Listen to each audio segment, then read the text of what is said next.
Irmãos, vamos abrir a palavra do Senhor em Filipenses capítulo 4. Filipenses 4.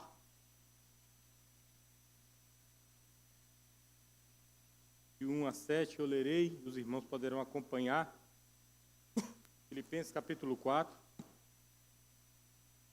Diz a palavra do Senhor: portanto, meus irmãos, amados e muito saudosos, minha alegria e coroa, sim, amados, permanecei deste modo firmes no Senhor.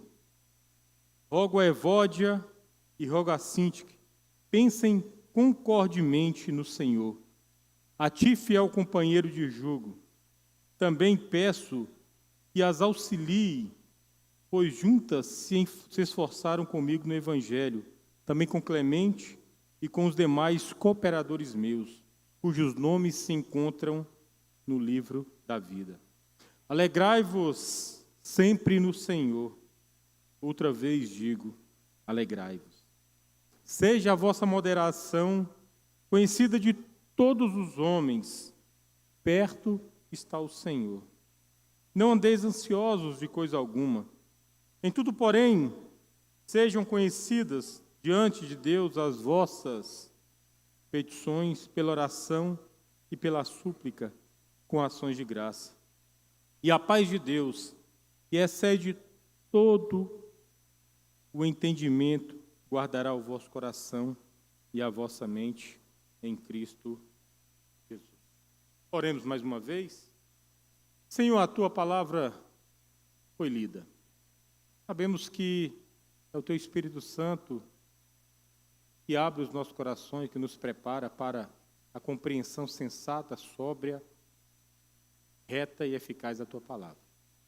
Por isso, Senhor, eu falo aos nossos corações que verdadeiramente nos curvemos diante da tua palavra, do teu evangelho, reconhecemos, ó Deus, reconheçamos a supremacia da tua palavra, que ela seja aplicada nas nossas vidas, para a honra e glória de Jesus.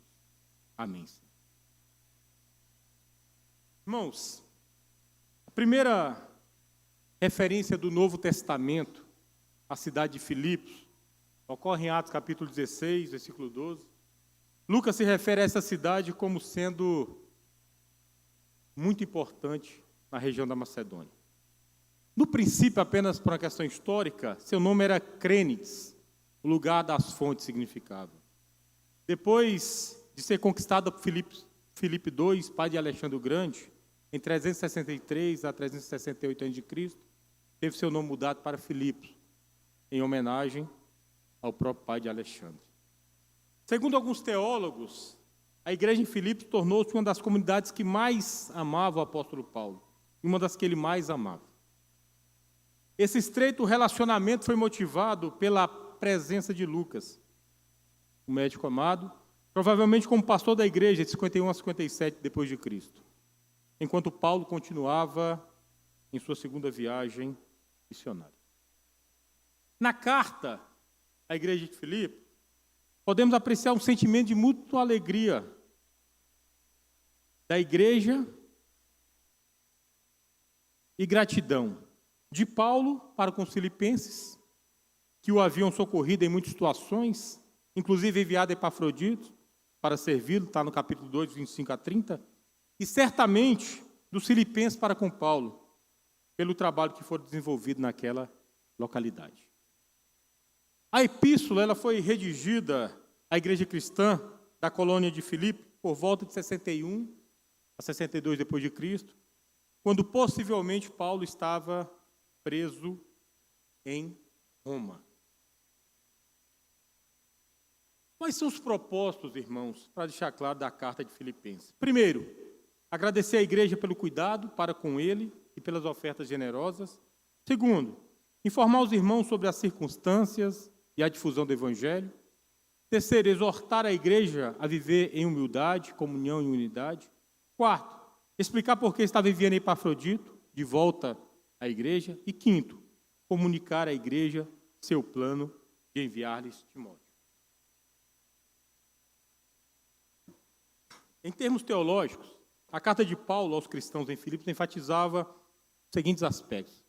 Advertiu os filipenses sobre falsos ensinos, que era corrente naquele local, o legalismo, o perfeccionismo e a vida cristã descuidada, muito apegados à vida terrena.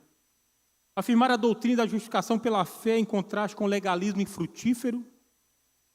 A necessidade de uma vida santificada pela identificação com Cristo pela fé.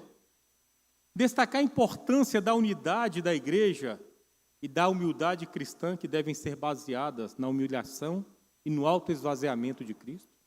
E, por último, mostrar que a alegria é uma atitude prática com base na oração do Espírito. E, logicamente, a carta de Paulo aos Filipenses tinha mais ou menos esses termos. Ok. No capítulo 4, irmãos, que acabamos de ler, de 1 a 7, o apóstolo ele nos ensina que a suficiência em Cristo deve superar todas as nossas preocupações. E é o tema que eu gostaria de tratar esta noite, é acerca da suficiência em Cristo Jesus. Bom, as preocupações do dia a dia, elas afetam tanto a nossa maneira de pensar, quanto os nossos sentimentos. As preocupações preocupam a nossa mente e produzem em nossos corações sentimentos inadequados. Nas palavras de Tamir Neves, no seu livro sobre Filipenses, inclusive já vi a nossa igreja, ele faz o seguinte destaque, abre aspas, se tivermos uma maneira diferenciada de pensar e encarar essas realidades, se tivermos uma mente servil, submissa e sobrenatural, certamente não permitiremos que nenhum desses inimigos roube a nossa alegria. Tudo o que precisamos fazer é lançar sobre Jesus todas as nossas ansiedades, todas as nossas preocupações. Só Ele pode guardar os nossos pensamentos e a nossa mente, e os nossos sentimentos e o nosso coração, e nos dá a verdadeira alegria que produz paz e tranquilidade. Apenas Cristo, tão somente Cristo, e ninguém mais do que Cristo Jesus. A preocupação, irmãos, faz mal ao nosso corpo e à nossa mente, e permite uma série de manifestações psicossomáticas, fazendo o ser humano encontrar-se em constante estado de tensão, ansiedade, desânimo, frustração, tristeza, rebeldia. E temos testemunhado e visto, inclusive os crentes da igreja moderna em situações assim. Filipenses 4 nos mostra que a suficiência necessária à vida do homem, que é Cristo, o faz ter uma mente segura e que por meio dessa suficiência sentimos uma verdadeira alegria. E ao observarmos os versículos que lemos, começaremos do versículo número 1, diz aí, portanto, meus irmãos, podem acompanhar, amados e muito saudosos, minha alegria e coroa sim, amados, permaneceis desse modo firmes no Senhor. É interessante nós observarmos, irmão, o capítulo 3, quando Paulo fala da soberana vocação e adverte aos irmãos daquela igreja que muitos ali eram inimigos da cruz de Cristo. E lá no versículo número 16, ele fala claramente que pois muito andam entre vós, dos quais repetidas vezes eu vos dizia e agora vos digo, até chorando são inimigos da cruz de Cristo, o destino dele é a perdição, o Deus dele é o ventre, e a glória dele está na sua infâmia, visto só se preocupa com coisas terrenas. Paulo fala o seguinte, tem muitos cristãos nessa igreja de Filipos, muitos crentes, cujo Deus dele é o ventre, é a satisfação pessoal, é o hedonismo moderno. As pessoas vivem para que o seu prazer seja suprido, que a glória está na infâmia, na subversão da ordem. O que era para ser certo está errado, o que era para ser errado está certo. E diz que esses se preocupam apenas com as coisas terrenas, são extremamente materialistas. O Paulo, então, ele faz um chamado para aqueles irmãos no versículo número 20, pois a nossa pátria está nos céus. Ele ensina, ele explica novamente para os filipenses que a nossa esperança está na eternidade. E no versículo 1, então, irmãos, ele mostra que a suficiência em Cristo se revelará se permanecermos, diz lá no final do versículo 1, firmes no Senhor. Só seremos suficientes em Cristo Jesus se nós estivermos firmes, inabalados, apenas e tão somente no Senhor Jesus, nas suas verdades, no seu evangelho, nos seus mandamentos, nas suas pregações, nos seus ensinos, no seu direcionamento. Barclay diz, irmãos, tratando sobre a questão da firmeza no Senhor, somente com Jesus Cristo pode o homem resistir às seduções da tentação e à debilidade da covardia. Nossa única esperança contra a tentação é estar firmes no Senhor. Se nós nos atentarmos aos puritanos do século XVI e XVII, na Inglaterra, na igreja anglicana, quando Elizabeth I assume o trono, eles defendiam que a Bíblia era a única autoridade e que ela se aplicava a todos os níveis da área da vida. Os puritanos buscavam não apenas mudanças externas, não apenas o aspecto externo, todavia mudanças internas, profundas, da alma, da vida, irmãos. Valores manifestam uma ética que agradasse a Deus, de conformidade com a sua palavra.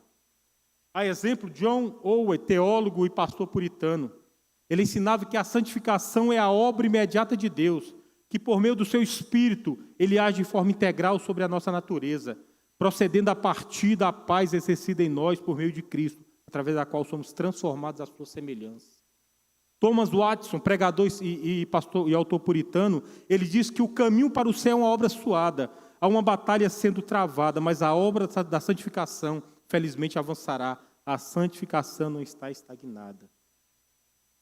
Nós só conseguiremos essa suficiência em Cristo se a nossa vida, o nosso pensamento estiverem firmes, inabaláveis no Senhor. Se não for assim, irmão, voltaremos do aspecto psicossomático das doenças modernas. Teremos tristeza, angústia, sofrimento, tédio, ansiedade. Mas a nossa suficiência depende, como diz o versículo número 1, de estarmos firmes, inabalados no Senhor. Indo para o versículo 2 e 3. Acompanhe aí.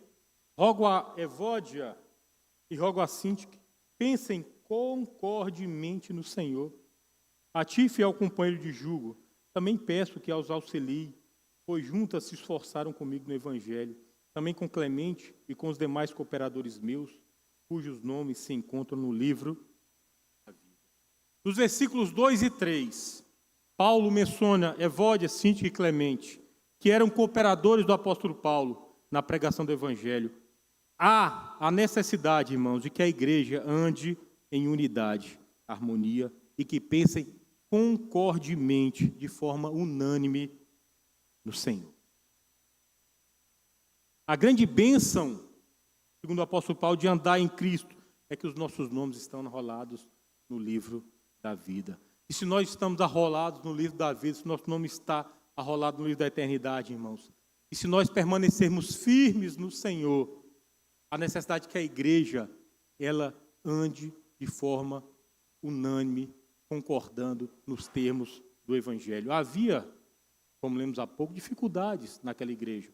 O legalismo enraizado, o perfeccionismo, pessoas com visões terrenas, materialistas ao extremo. Mas Paulo chama aqueles servos, cooperadores do Senhor, fiéis, fala, vocês têm que andar de forma concorde. A palavra de Deus deve unir, a palavra do Senhor deve unificar, as verdades do Evangelho devem ser uma só. Não pode haver divisão de ideias, não pode haver duas verdades. A igreja precisa se procurar um caminho no qual todos falem a mesma e única verdade que é o Evangelho. A perspectiva da igreja, irmãos, é o céu. O desejo inamovível dos crentes em Cristo é a eternidade com Deus. Tanto é que Paulo diz no versículo, capítulo 3, versículo 14, prossigo para o alvo pelo prêmio da soberana vocação de Deus em Cristo Jesus. E lá em Filipenses 3,20 ele diz, mas na nossa cidade está nos céus, de onde também esperamos o Salvador, o Senhor Jesus Cristo. A nossa suficiência em Cristo depende de uma pregação, de uma vida harmônica, concorde no Senhor. Que andemos em cooperação, em comunhão, que andemos com ideias afetas à palavra do Senhor, subsidiadas na palavra do Senhor, desenvolvidas na palavra do Senhor, sustentadas na palavra do Senhor. Não pode haver dois pensamentos, não pode haver dois entendimentos, apenas um. O apóstolo Paulo fala: a igreja tem que ser unida, a igreja tem que ter harmonia no Senhor, na sua palavra, então somente ela. Versículo 4, irmãos, acompanha aí. Alegrai-vos sempre no Senhor. Outra vez eu digo, alegrai-vos.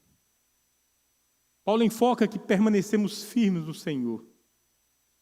E se andarmos em unidade e harmonia, de forma concorde em Cristo, nada nos tirará a alegria, que é fruto do Espírito Santo, que nos estimula a abandonar as nossas preocupações para nos realizarmos em Cristo Jesus. A pergunta 36 do nosso catecismo, breve catecismo do Westminster, irmão, fala o seguinte: quais são as bênçãos que nesta vida acompanham a justificação, a adoção e a santificação? Ou delas procedem? A resposta é: certeza do amor de Deus, paz de consciência, alegria no Espírito Santo, aumento de graça e perseverança até o fim. Irmãos, certeza do amor de Deus,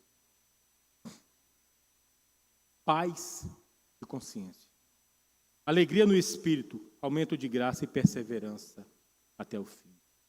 A nossa suficiência em Cristo, ela só será completa se verdadeiramente nós tivermos a alegria no Senhor. E é uma alegria, irmãos, que não se embasa apenas e tão somente em momentos bons e frutíferos desse mundo. É uma alegria que não se embasa tão somente se nós usufruirmos de tudo que é bom. Mas a alegria no Senhor é aquela que não tira a nossa paz, porque em nós existe a certeza de que todas as coisas, como diz Romanos capítulo 8, cooperam para o bem daqueles que amam a Deus, daqueles que são chamados segundo o seu propósito. A alegria no Senhor nos dá a certeza de que mesmo diante das adversidades, ainda que andemos pelo vale da sombra da morte, teremos cuidado, zelo e a salvação e o socorro do Senhor. Essa alegria que nós desfrutamos e transmitimos é a alegria daqueles verdadeiramente salvos em Cristo Jesus. Aqueles que não se abalam por qualquer coisa. Aqueles que não sentem os problemas deste mundo de forma a perder o seu ânimo, e a sua fé e a sua vontade de servir ao Senhor. Irmãos, Paulo diz: alegrai-vos sempre no Senhor. Outra vez eu vos digo, alegrai-vos.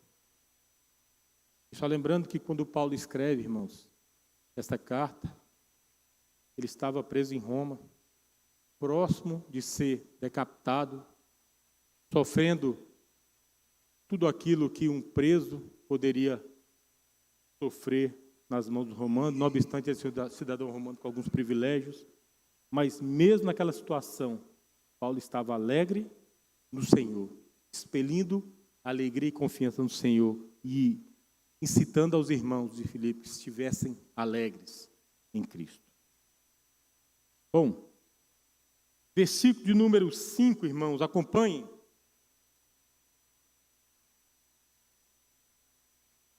Diz: seja a vossa moderação conhecida de todos os homens, perto está o Senhor. Paulo nos ensina que a moderação se trata de altruísmo e respeito pelos outros. A amabilidade, irmãos, o respeito e a sobriedade são princípios práticos na vida dos cristãos e líderes da igreja. Nós pegamos em 1 Timóteo capítulo 3, 2 e 3, diz: é necessário, portanto, que o bispo seja irrepreensível, esposo de sua mulher, temperante, sóbrio, modesto, hospitaleiro, apto a ensinar, não dado ao vinho, não violento, porém cordato, inimigo de contendas, não avarento. Tito 3:2, se não me engano, semana passada o pastor pregou, diz lá: não difame a ninguém, nem sejam altercadores, cheios de confusões, mas cordatos, dando prova de toda a cortesia para com todos os homens. Paulo nos ensina que, irmão, nós temos que ter moderação, a amabilidade, o respeito de um para com os outros que estão na igreja, que estão fora delas. Nós não podemos cair na vibe moderna de brigar com tudo e com todos, e por qualquer assunto.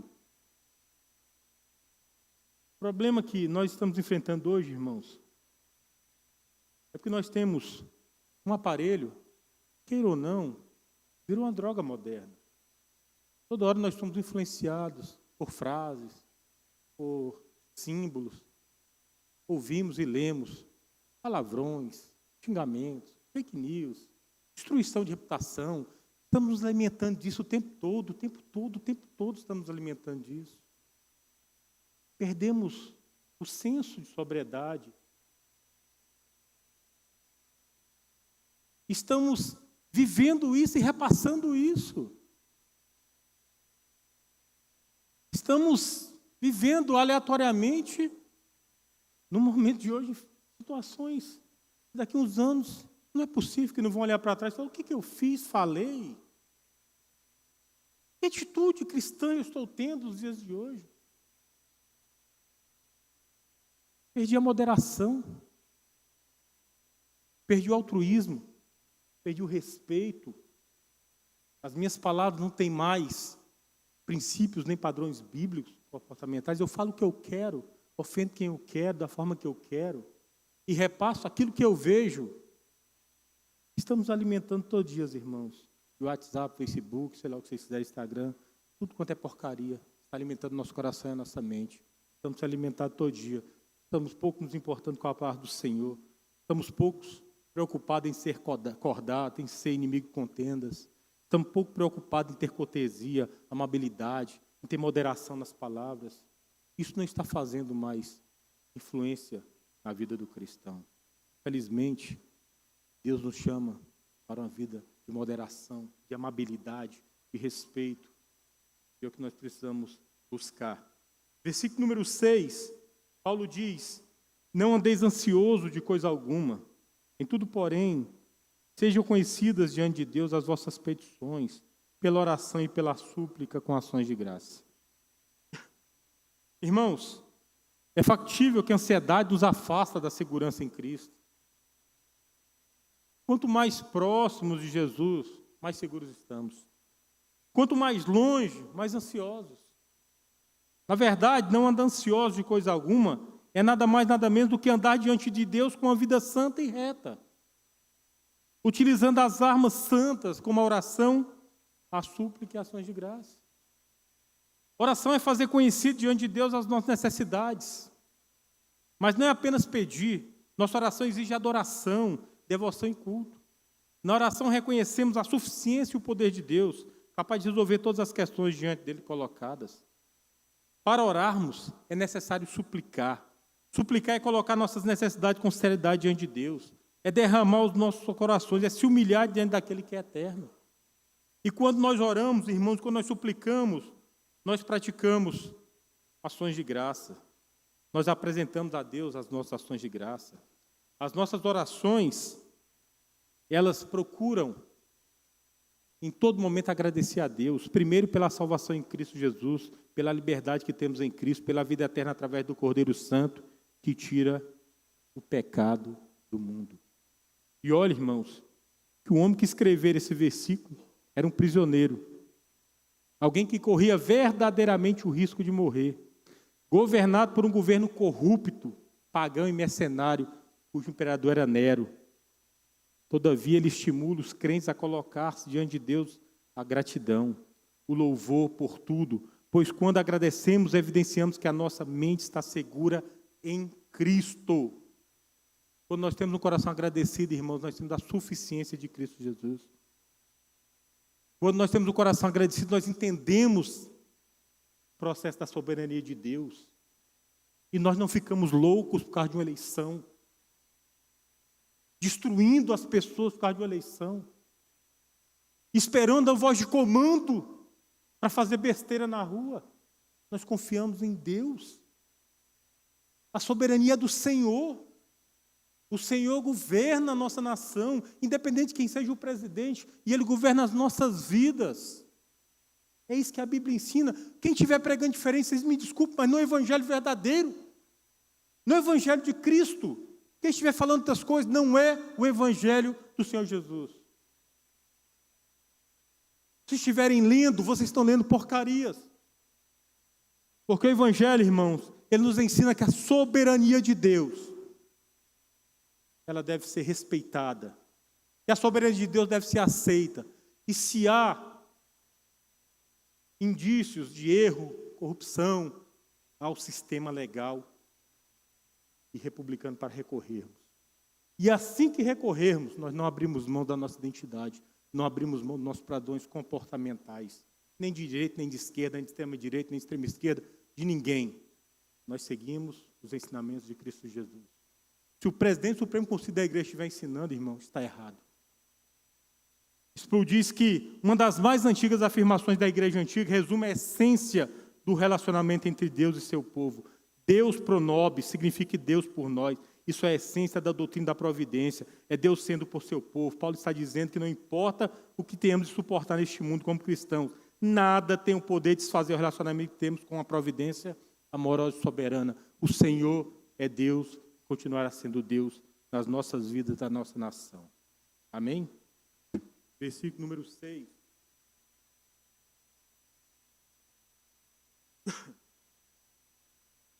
Perdão, versículo número 7. E a paz que... É 6 mesmo. 7. E a paz que de Deus, que excede todo conhecimento e entendimento, guardará o vosso coração e a vossa mente em Cristo Jesus. Paulo aqui indica, irmãos, que a paz de Deus dá aquele que supera entendimento, conhecimento e ciência, aquele que é sentida quando não há sobre nós nenhum tipo de medo, ansiedade e preocupação, porque agimos com confiança, alicerçados em sua soberania e colocamos todo o nosso cuidado na mão do Senhor. A paz do Senhor, que excede todo conhecimento, é aquele que nos garante viver uma vida suficiente em Cristo Jesus, porque nós perseveramos no Senhor, porque nós nos alegramos no Senhor, porque nós vivemos uma vida de oração, de súplicas e ações de graça no Senhor, e porque nós temos a paz de Deus. Essa paz que excede todo conhecimento, irmão. Como diz o profeta Isaías, capítulo 20, versículo 3, Tu, Senhor, conservarás em perfeita paz aquele cujo propósito é firme, porque ele confia em Ti. Ou então, como Davi, quando fugia de Absalão em guerra, Salmos 4, versículo 6, ele diz, em paz me deito e logo pego no sono, porque, Senhor, só Tu me fazes repousar seguro. Ou ainda, a oração libertadora do profeta Abacuque, capítulo 1, versículo 17 e 18, quando estavam sendo perseguidos e sofrendo pelos assírios, quando o povo de Deus estava sofrendo, ele disse, ainda que a figueira não floresça, nem haja fruto na vide, o produto da oliveira minta, e os campos não produzam mantimento, as ovelhas sejam arrebatadas do aprisco, e nos currais não haja gado, todavia eu me alegro no Senhor, exulto no Deus da minha salvação, porque Abacuque tinha paz mesmo quando havia guerra, porque Davi estava em paz mesmo quando havia guerra, Isaías estava em paz mesmo quando havia sofrimento e dificuldade. A paz de Deus que excede todo conhecimento, diz lá, guardará o nosso coração e a nossa mente em Cristo.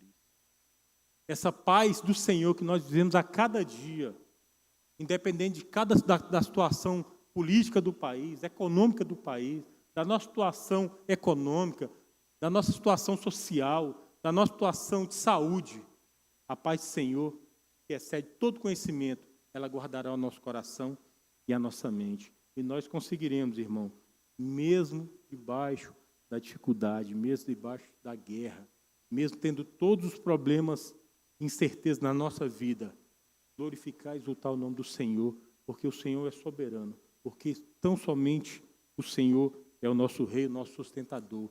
E nós sabemos que o céu de glória nos espera, porque Cristo Jesus veio, sofreu a nossa dor, morreu a nossa morte, levou as pancadas que nós tínhamos que levar, chorou o nosso choro, passou a nossa fome, passou a nossa sede, humilhou-se no nosso lugar, e pelo seu sangue derramado na cruz do Calvário, nós hoje podemos gozar dessa paz. A suficiência em Cristo, irmãos, só será vivenciada quando nós tivermos essa paz do Senhor, que excede todo o conhecimento, nos guardando nosso coração e a nossa mente. Amém? Que Deus possa nos abençoar e que nós possamos ter um desejo incomensurável de servir ao Senhor, estarmos suficientes em Cristo Jesus, com a nossa vida plena na presença de Jesus Cristo, sabendo que o Senhor há de nos guiar e o Senhor há de nos direcionar para o seu santo céu de glória, quando Cristo voltar ou quando nós formos